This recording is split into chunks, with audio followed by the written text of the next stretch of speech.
a student from Hong Kong, where my outspoken criticism of the Chinese Communist Party led to political persecution.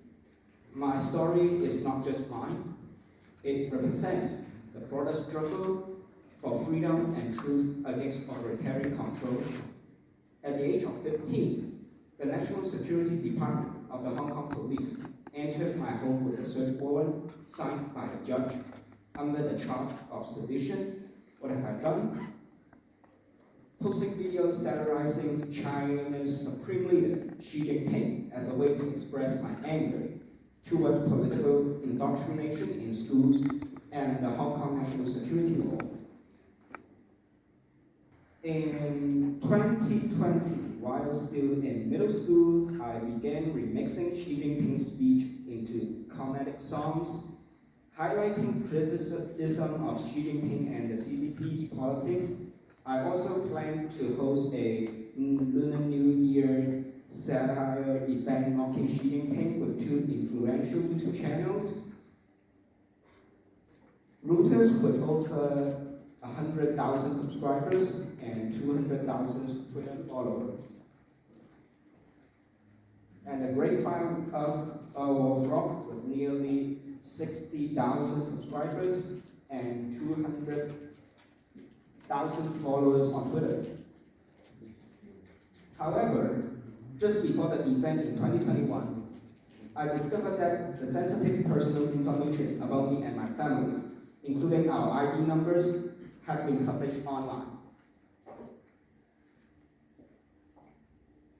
I notified Reuters and they blurred my username in the videos. They also informed me that many creators had disappeared after submitting their work. But this was only the beginning. Upon entering high school, I became increasingly disturbed by the narrative pushed by my school, which motivated me to take further action. Let me introduce you to my alma mater, King's College, one of the top schools in Hong Kong. It has produced numerous government officials, including former chief executive and current vice chairman of the National Committee of China, Chen Yinglan, originally established by the British to train local elites to assist in governance. The school was later taken over by the Chinese government when Hong Kong was handed over to China. I want to share some of the classroom materials I encountered. The core structure of CCP's narrative follows this pattern. The CCP shares the same goal of benefiting the people as all other governments worldwide. Therefore, whatever it does is necessary and justifiable.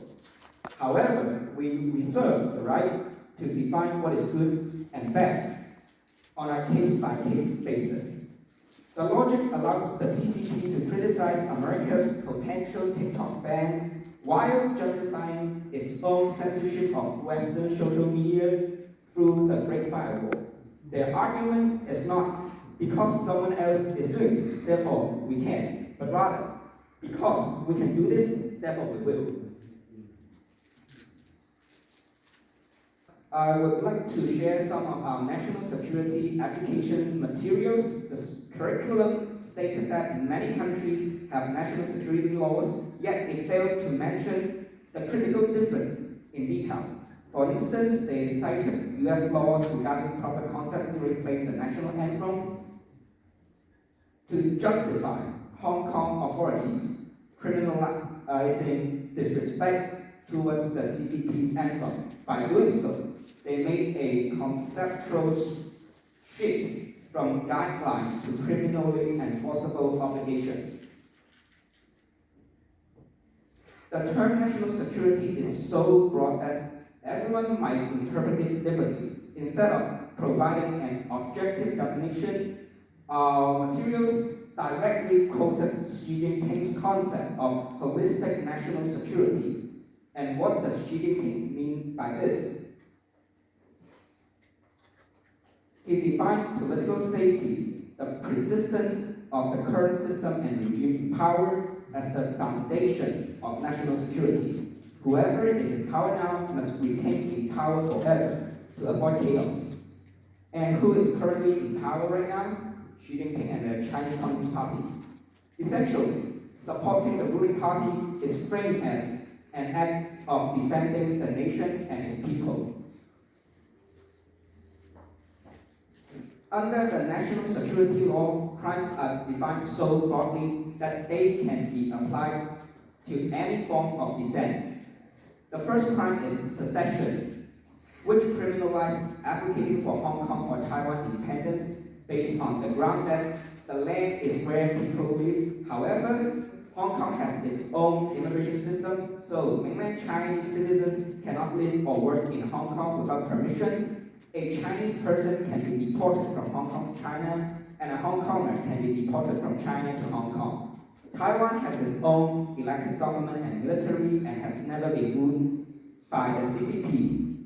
The CCP's crackdown on independence-related speech is not about protecting the people of Hong Kong, Taiwan, or China.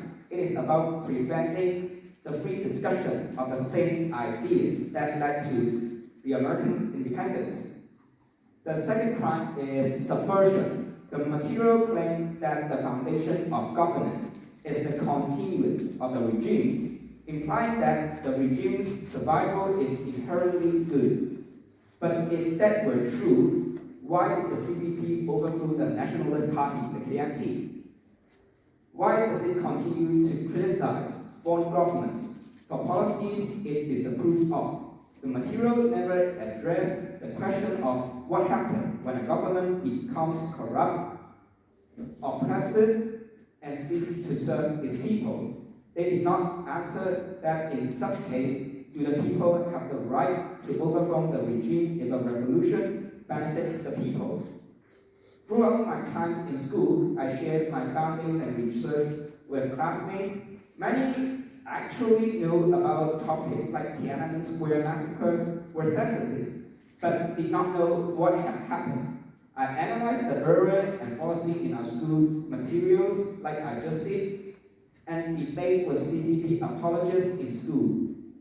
I even called out historical events like the Cultural Revolution and the Great Leap Forward, where millions died, whenever the teacher tried to claim that the CCP was dedicated for the people.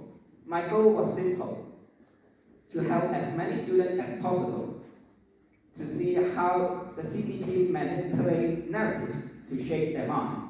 Unfortunately, my work did not last too long. On February 10th, 2022, I experienced a Lunar New Year that I will never forget. I was taken into custody and interrogated in a police station for hours. They spent lots of time telling me that America and other democracies are not that good, how great the CCP is, and why my action is harmful. The exact same things that I learned from school. And they admitted that the police were the ones who posted my family's private information online to give me a lesson. I still remember a question from a police officer. Why do you hate the CCP so much? I remained silent because it was not on the record and I was not legally obligated to answer. According to the Special National Security Criminal Proceeding, where the right from self-incrimination can be revoked by any means of national security, defined by a law enforcement agency. After signing an incriminating testimony, I was told to keep secret about what happened that day and wait for further instructions, but it wasn't the end of the story. The police kept on calling me and my family's phone to convince me to work for them as a spy in the democratic movement, to help them collect information about other dissidents, and to set up phishing accounts to entrap dissidents in exchange to drop charges against me. If I had truly committed something morally outrageous and antisocial, why would they offer such a deal that could let me go away with zero consequence, so enthusiastically and calmly without any moral struggle? I could only conclude that it was not about protecting the society and the people. It was about protecting those who are in power.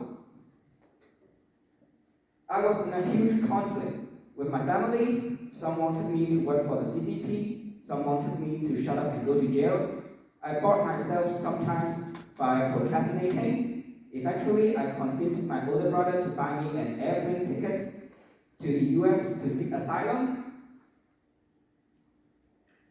After being interviewed several times about my stories in the US, the Hong Kong police sent me an email telling me that they would like to return the device they confiscated from me, urging me to show up.